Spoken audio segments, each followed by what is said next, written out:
Welcome to the Max Revenue Show. I'm no dice. I liked it. I felt like I was in Vegas. Yeah. Oh God.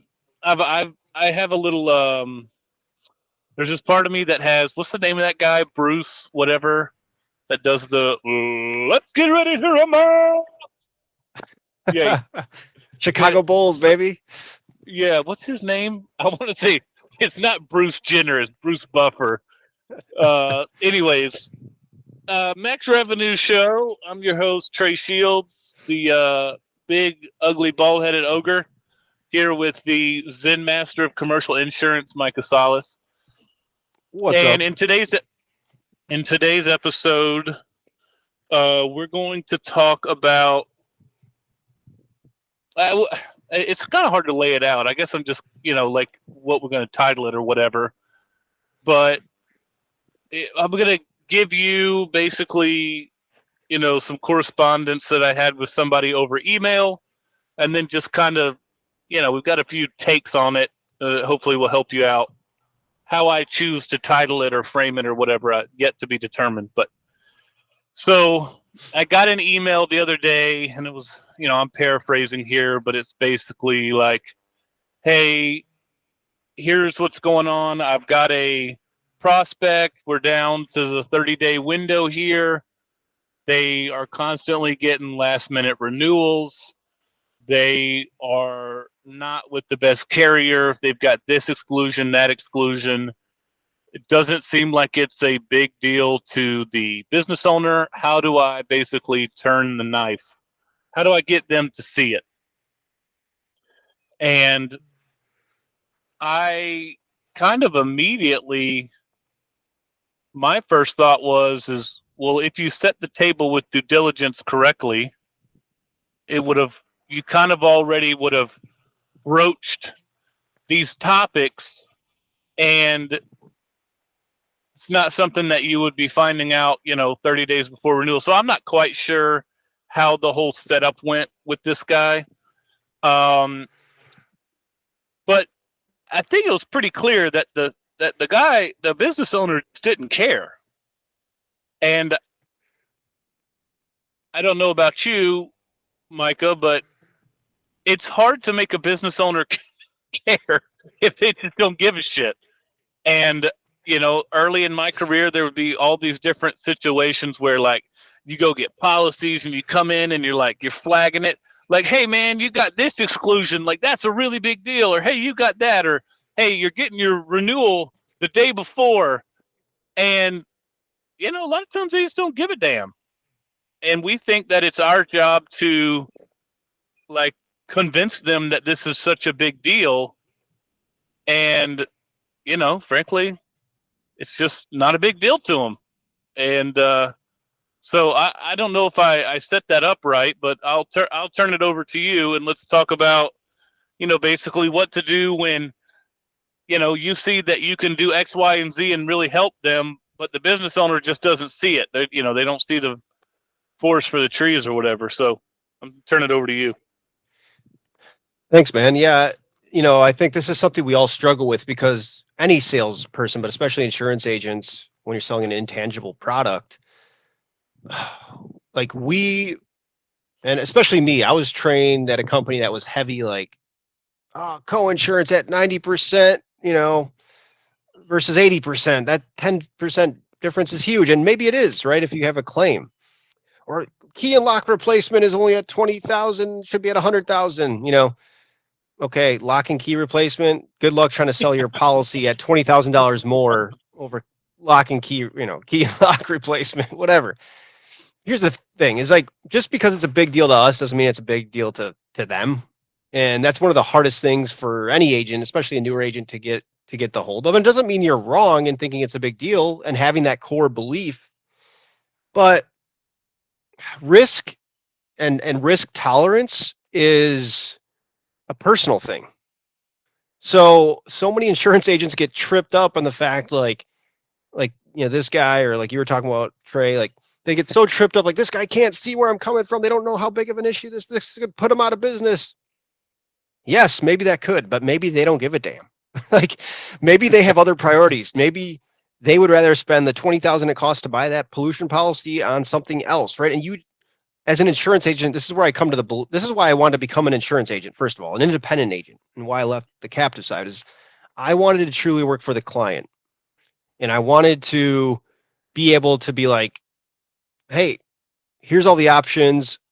My job is to be the communicator and to be like an advisor, and then you make the decision, right? So it's not my job, like you said, Trey, to sell you insurance. My job is to say, here's the risk that exists. Here is a way you can solve it using insurance. By the way, here's a way you can solve it, try to mitigate it using non-insurance strategies. And then here's a cost to solve that. And then that's my job. I communicate that to you. Now you, Mr. Business Owner, you have all the information, all the data. You make that decision. If you want to ask me my opinion, I'll share it with you. But so yeah, I mean, it's a hard pill to swallow for agents, but and then you have some clients that make a huge deal out of like a something minor. I can't think of a good story right now, but it's just like, oh my gosh, I'm missing that. Like I'm firing my agent over that. It's like, and then some people will be like, that's all you found? And you found like they have an exclusion for like the work they do. And like, that's all you found? It's like, dude, this is a legit exclusion, like for exactly what you do. What are you paying for? And they still have a hard time firing their agent and hiring you. So it's like, you got to know who you're dealing with. You got to know every human being is different. Learn that up front in that first meeting. This is why you ask those questions in that setup meeting. Like, this is one reason I like to ask the question on what is your risk tolerance level? Like what, as a company, how would you fall on the spectrum? Do you want to insure everything? Do you want to insure nothing? Do you want to fall in between? Like how would you, and have a conversation around that in that first meeting? I don't think enough people have a conversation, just ask directly like to clients where they fall on that spectrum. Yeah, I definitely kind of came from the camp early on where it's burn the house down. And I know that, we've talked a little bit about that. Like it's definitely important to accurately portray the risk to your client or prospect. And so I'm okay with, bringing out case studies or telling them, like you with the, like you literally did with the business interruption if the guy's place burnt down or whatever that was back in, a few episodes ago. Yeah. But I where I came from is like, hey, go get policies, bring the policies back. We're literally going to put a red, tab on, I mean, every minuscule thing. And then you walk in and then you're like, man, you're missing this exclusion and this is how this is going to whatever. And you've come in and you've just tried to completely annihilate the previous policy. And number one, if they don't have a big, if they don't have a high risk tolerance, they're still not stupid, right? They know what you're doing. And I think we forget that, that guy or gal who's listening to you, they're not dumb. They know you're going to come in and you're going to make every mountain, or excuse me, every mole into a mountain. What? Every molehill into a mountain, or whatever that is. A mountain out of a molehill. A mountain out of a molehill. There we go. And then, and then on the other side of the coin, if they do have a high risk tolerance and they just don't give a fuck, then you just, well, excuse my language, don't give a damn. Then they're just, like you're just blowing a bunch of hot air, like you're losing credibility and trust with them. So I think, instead of just coming in and totally burning everything down, there's got to be some type of balance in the middle. And a lot of this comes to like what we talked about in the newsletter is like your sales ability or your, ability to read the room or to understand and ask the right questions and get a feel for it. But you can't make somebody care about something that they don't care about, and like we would tell them this exclusion and they wouldn't, they would be like, all right, but it was like, then you would dial down and ratchet it and ratchet it and ratchet it until like, if you would just see what I saw, then you would understand why what I'm telling you is right.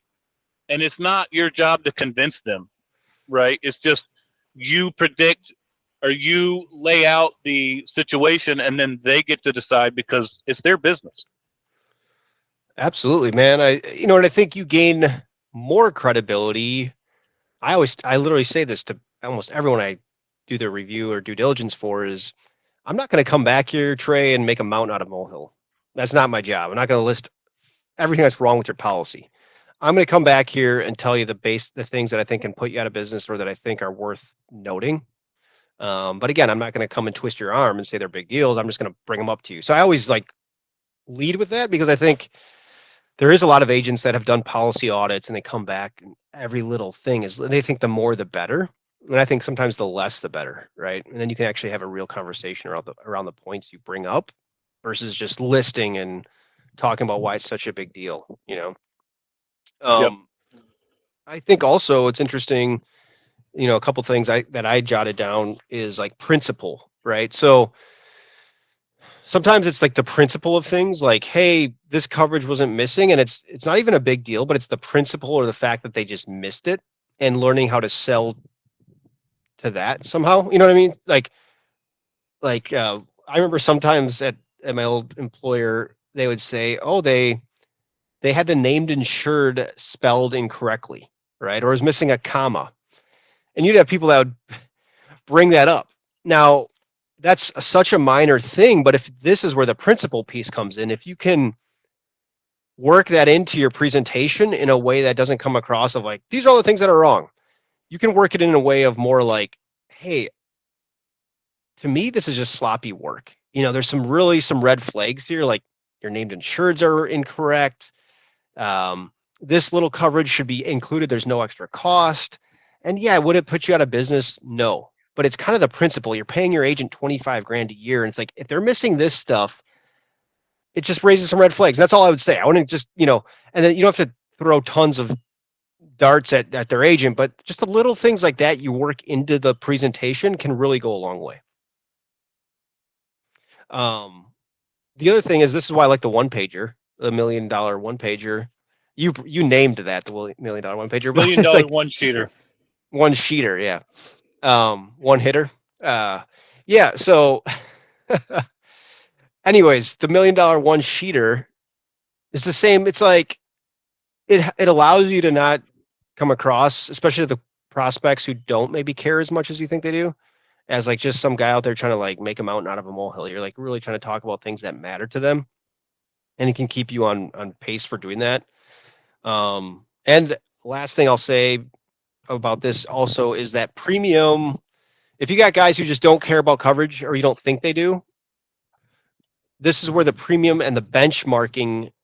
If you have another plumber or you niche down like we talk about, hopefully you have at least one or two other prospects in the same category and you can show what their rates are versus your clients. And this is where, you know, you'll start to open their eyes a little bit. Because again, we're not trying to talk price because it's how can we get you the best price? You know, that's our whole pitch is on due diligence. Like it's hire us. It's a pitch meeting. How can we sell your risk the most effectively? And then that benchmark data just shows like, hey, this is what we're doing for other clients. You're like underperforming by 20%. I don't know why that is, but it just makes me wonder, you know. That's how you catch their attention also. But you don't always have the luxury of doing that either because maybe they're not overpaying, right? So We just Rachel and I just we just changed CPAs. And so we had already made the decision to move just because this guy is kind of more we just kind of outgrown the other guy. It made more sense to go with this guy. But he was basically running us through all these things. And after a little while, it was just like, there was so many things that he talked about. I was just, you know, I was overwhelmed. And I think that's a perfect kind of analogy to what we do is we come in and we think that we have to flag every single thing.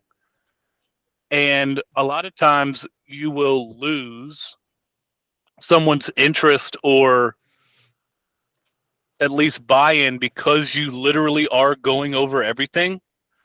Whereas I think a lot of times if we just pick the top 3 or 4 things, like there is this term called like the chaos of choice. If you come up and you give somebody, hey, here's and I know they've done studies on this where they'll have a table and they'll have one set of sunglasses and then they have another table and there's 7 different choices of sunglasses. And they look at like which table makes the most sales. And we think that, oh, if we can give everything to our customer, that we're actually going to have more we're going to make more money because we give them a higher choice, like selection.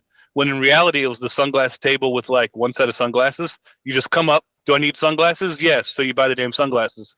Versus this other one, when you give someone this, smorgasbord of things to choose from, it's just overwhelming. And I think that applies to like, when we come in and we kind of present our stuff as a producer.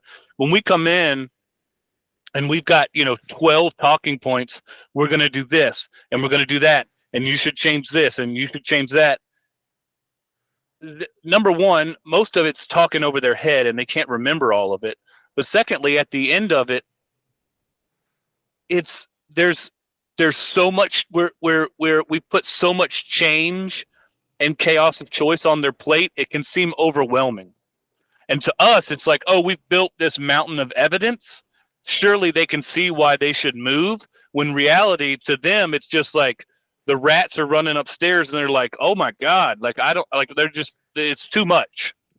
And so I think a lot of times we'd be better served to kind of highlight the 3 or 4 big things and lay that out instead of like literally flagging every little thing or telling them every little thing, because it's just overwhelming. It's too much. You have to look through the lens of the buyer, right? And it's like, Mr. Business Owner, there's a number of other things that I would change, but here's the 3 or 4 things that I really want to. Here's the 3 or 4 things I really want us to discuss. And I think that would, at least for me, anyways. Like when talking about my CPA example, if he had done that, it would be way less overwhelming. It's like, okay, you showed me the 3 big things you would change and how you would structure this differently. You can have my business. He didn't need to do all 15. You know what I'm saying? So, anyways, I was just thinking about that. Chaos of choice is real.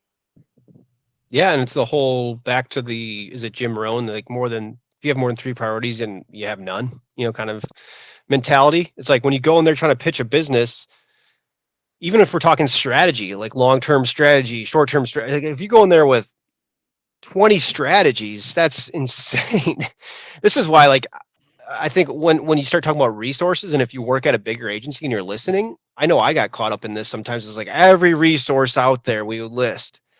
And fine if you want to do that, but then that turns into just a dog and pony show. And I think you're better off maybe mentioning like, hey, we have a lot of resources. I don't want to sit here and bore you to death talking about all of them, but here's the 1 or 2 that I really, really think would be most important to you. And hopefully through your research calls, people like listeners, you guys have gathered some of this stuff, and then you boil it down to when you finally present the 1 or 2 things that you think matter most.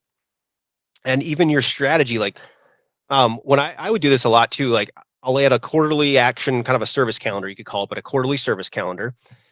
And then usually Q1, my meeting is risk management focused. Like let's pick a topic, 1 topic for the year that we want to improve upon in your business. Now, why do I do this? Because I know as an insurance agent, I'm not really a risk manager anyways. Like, it's not like I'm going to go out there and change their whole company culture. Like, if you try to sell yourself as that, go ahead. But I think you're going to leave clients underwhelmed and you're going to overpromise, underdeliver. So instead, go out there and pick 1, right? Like, we want to put a distracted driving program in place. Boom. That's your goal. Now, at the end of that year, you go back, you do your, pre-renewal strategy meeting, you talk about what you achieved this last year, like, hey, we put this program in place, good job. What do we want to do next year? Your client will remember that, you know what I mean? Like, oh, they helped us out with that. They put that in place. They don't expect you to be the savior to their company. And if they do, you've oversold yourself. Like, that's just facts. I don't care if you're at the largest agency in the world or the smallest. It also doesn't mean you don't help them in other areas throughout the year, but anyways, yeah. So, I mean, I think to your point, less is more for sure. And it's so easy to fall into that trap of wanting to just let them know everything we can do, every way we can help, If you could just see what I could see, you'd see why I'm the best choice. Look at all these things I can do. And at the end of the day, less is more, and you can't make them see what you see. By the way, dude, I'm going to pat myself on the back here. I thought of this question last week during a first call with a client, prospect. Had the first call, they're looking to leave their agent, and I stole this from somebody, but I kind of made it into insurance. And I said, hey, Joan, if if we're talking next year at this time, and let's say you've hired me, and you are a 10 out of 10 in terms of happiness, what would that look like? Mm, The reason I liked the question is because they started pouring it like, well, we'd have this service. You know, we don't want to be thinking about insurance. Our whole job is to just grow our construction company. We don't want to have to think about the insurance. We want our agent to kind of be, and I was like, what, the eyes in the back of your head? They're like, yeah. And so it was nothing about premium. It was nothing about even really, it was kind of coverage related, but it was just like, we just want to make sure someone's taking care of us and proactively helping us. So guess what? My finals presentation is this Thursday. I'm not going to sit here and talk about every little thing we can do. I'm going to go back to my notes and I'm going to repeat what they told me. That's all, you know, that's the whole, like, we heard you say, and here's how we can solve for it. Right. that's a brilliant question because it does two things at the same time. Number one, it lets you that now they are going to offer to you what is important to them, which is huge. And number two, now you're future pacing them to where they can see an ideal situation. You know what I'm Yep. saying? So it's like they talk about in sales, you know, a lot. It's getting your, like, what is your customer's ideal outcome and getting them to vision that, and you being the conduit from where they are now to where they want to be. So not only are they telling you what that is, but now they can begin to future pace and see, you know, put themselves in that position and see what it would be like to be there. So that's a brilliant question. Can you say that question again one more time? Sure. So if you were to hire me as your agent and we fast forward 6 months or a year from now, and you were a 10 out of 10 in terms of satisfaction, what would that look like to you? That's great. Yeah. That's great. Who'd you pull that from? I know you didn't come up with that. Well, I made it for insurance, but I don't know where I pulled. That's part of the value of getting outside the insurance industry, right? And talking with, looking at tech salespeople and other sales folks. You learn a lot of different ways to do things. I mean, part of even my cold calling philosophy is all based around like more like the numbers game is more tech driven than I think in classic insurances, right? But I wish I could tell you who I pulled it from. I wish I could give them credit. Um, but those forward-looking questions and thoughtful questions is how you really get them to open. And you're not manipulating them in any way. That's the cool part. It's not like that old classical like questioning where you're trying to get them down a certain path.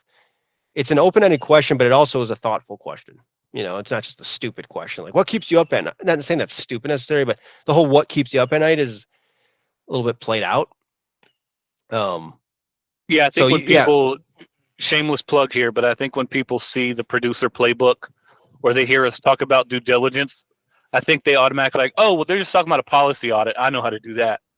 But it's not. yeah, There's so much more, right? It's so much more than just the coverage. The coverage is just one small piece, and that's something that I have slowly learned over time working with you. It's positioning, it's how you open the door, it's the questions that you ask. It's so much more than just a policy audit. So if you think that's what due diligence is, or that's what the producer playbook teaches, it's considerably more than that. So shameless plug there. The other thing I wrote down as you were talking, and I'm just going back again. I've said this 1,000 times. Uh, you know, I am by no means I'm not $1 million producer at this point in my career. The main reason I started, or we started this thing together, was I have found every way to fail that you can fail, and so I just I more or less than anything am not writing or speaking from, hey, here's how I'm so great and why you should do it too. It's more like, hey, here's all the mistakes I've made, and so I'm helping you avoid these potholes. And one of the big things that I did, one of the big mistakes that I did, and also why I fell into the trap of like really putting the screws to, hey, if you would just see what I can see, it's because you're selling out of desperation. And I wrote this and it's like, so why did I push so hard early as a producer? And it's and I think most people, if they're being honest with themselves, they'll see this too. It's because they don't have enough in the hopper. Mm. right? It's because they don't have a prospecting system and they don't have enough leads coming in. So when they do get that one guy on the hook, it's like, man, they've got to like squeeze this sucker dry because they are their quarter is depending on this deal. Their year is depending on this deal. But if you've got a funnel that's reliably bringing in new leads, you get to choose which ones you work on. And you know what? If they don't see what you see, that's okay because you got a line of people out the door who are willing to value you for what you bring to the table, and you aren't going to live and die on this deal. And so I think that's a Yep. huge piece to this that is understated. And as we're talking, I'm like, yeah, that's why I did this too. So I just dropped my I don't pen. know. Dropped the mic. I know. Yeah, you're on the mic drop. Yeah. Hey, The no, dude, Go that is ahead. such a great point. That's such a great point. Because, well, I posted on Saturday about some thoughts I had. I have two big deals I'm waiting to hear back on. And I said, I kind of had this thought hit me like at the end of the day, who, at the end, if they say no, if they say yes, it's not going to change anything that really matters to me in life. My family, friendships, my health, none of that's going to get better or worse. I'll be a little bit happier for a moment, but that's it.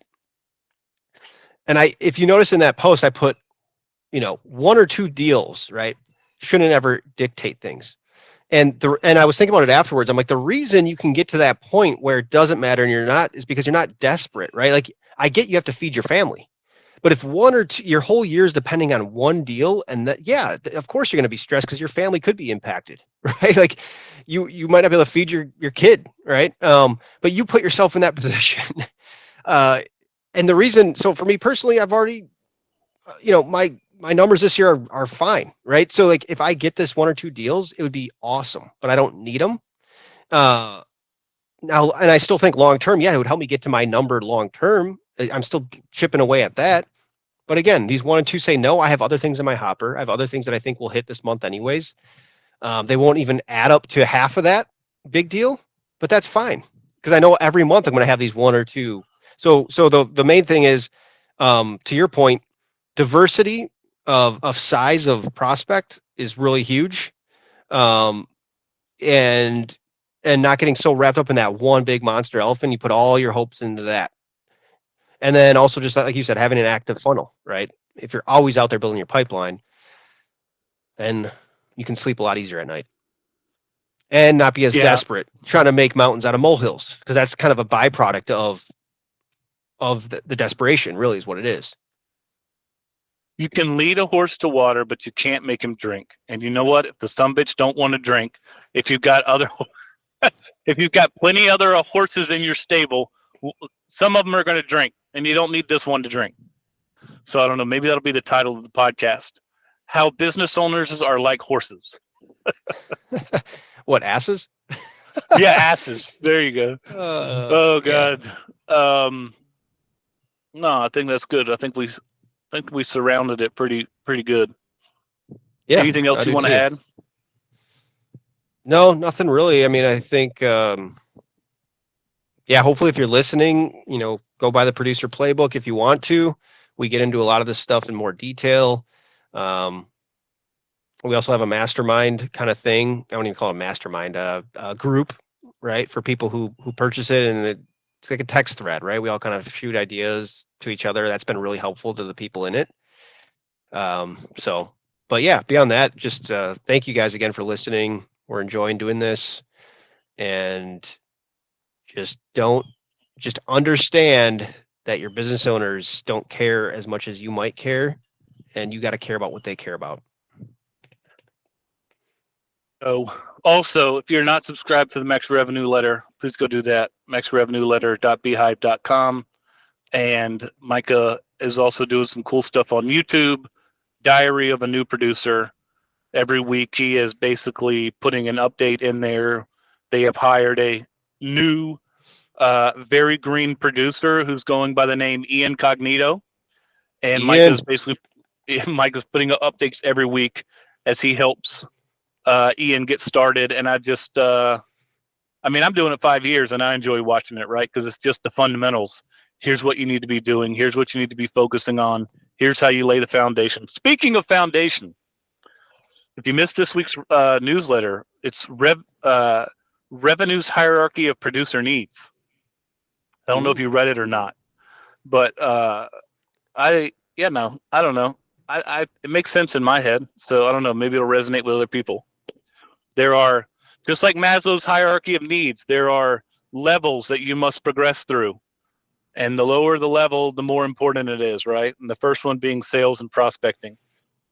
You can have a great niche. You can be at the best agency. You can have all the coverage expertise. But if you can't open doors, it doesn't matter at all.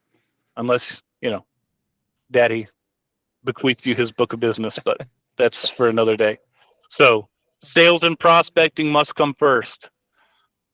Then you got to partner with the right agency with the right market access. Then number 3 is coverage expertise, and then the top is your niche. Get those right and in the right order. So, anyways, so don't let the government set the food chain, kind of like the government had the food pyramid. Yes. All carbs on the bottom. Speaking of government, did you see that thing I sent you, Richmond, north of Richmond? Dude, that's a great song. Dude, but it's I political love that. now. That was I didn't even know what was going on. I was like, all of a sudden I saw something pop up like, oh, they're saying this song is a right-wing anthem. I'm like, what? And so I was like, I'll just check it out. A neo-Confederate anthem, what they calling it.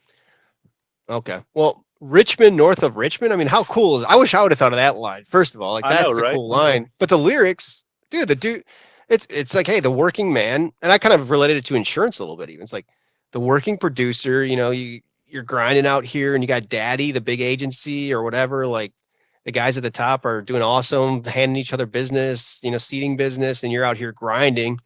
You just want you want it to be fair, right? So, yep. But that was a cool song. If you haven't seen the music video, go to YouTube and type in Richmond, north of Richmond. I really like it. It's very country, but my man has got a voice and he is pouring his soul into it. I thought it was bluesy. Killer. I've been singing it for like a week now. So, anyways. Oh, you knew about it that long? Yeah. I'm pretty hip. I'm not on TikTok, but I mean, I've got my finger on the pulse, baby. I didn't hear about it till Saturday when I listened to it, but. Yep. All right.